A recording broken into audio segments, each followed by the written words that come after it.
I used to run to nature to escape. Now it's teaching me how to return to real life. All thanks to one small journaling habit.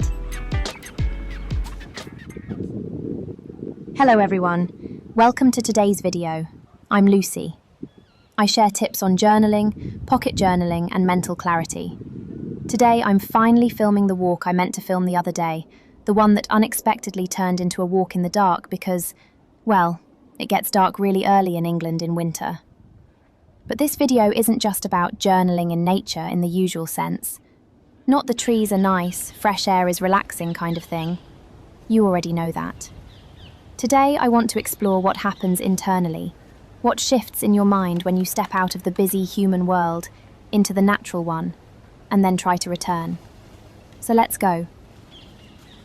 But first, if you're enjoying this content, please consider subscribing and giving the video a like. It really helps me create more videos to support you on your journaling journey. Okay, let's go.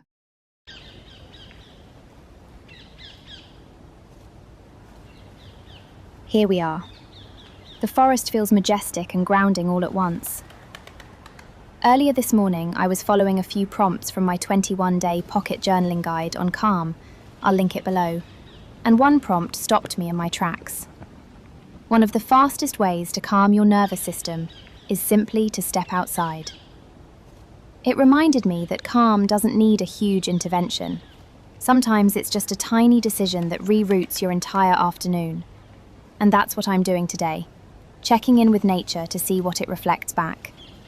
Who am I now, compared to last year, or even last week?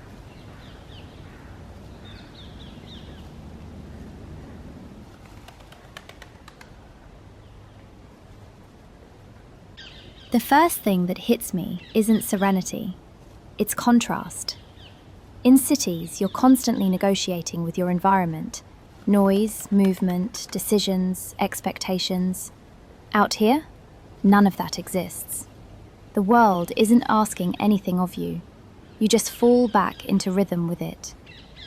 As I'm walking across this open field, I realize, last year, nature was an escape for me, a place to hide from work stress and overstimulation. But this year, it feels different. It feels like nature is a rehearsal space where I can test how to be more present in the world, what my mindset should be to return to work, how I can return to people.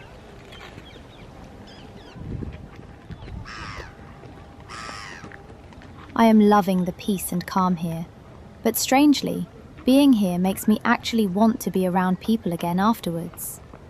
Solitude can be calming, but it isn't meant to be a permanent state.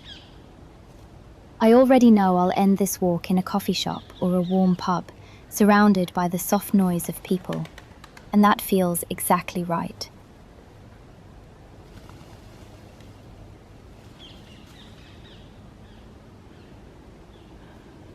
Okay, I found a bench.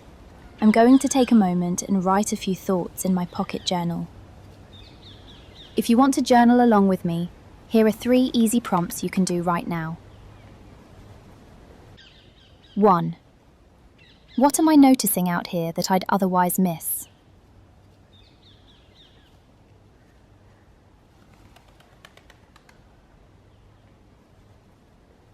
2.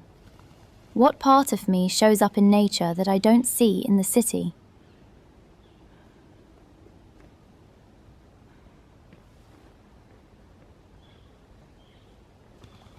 3. What could today's walk be preparing me for?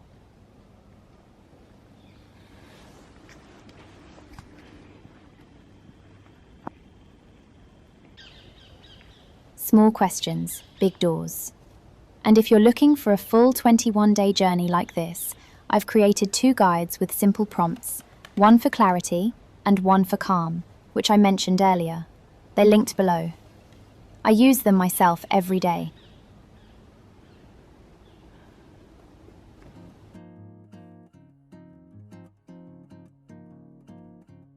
All right, the sun is setting now.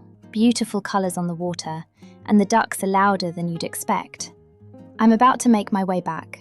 And like always, the woods have done something subtle but important. They've shifted something inside me, just enough to help me re-enter the world with a different mindset. Out here, without noise or pressure, I've been practicing things I rarely get space for in daily life.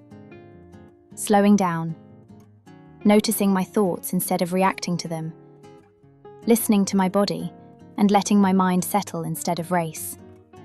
And journaling is what makes that practice stick. It turns a feeling into something I can actually carry with me the next morning, when life gets noisy again.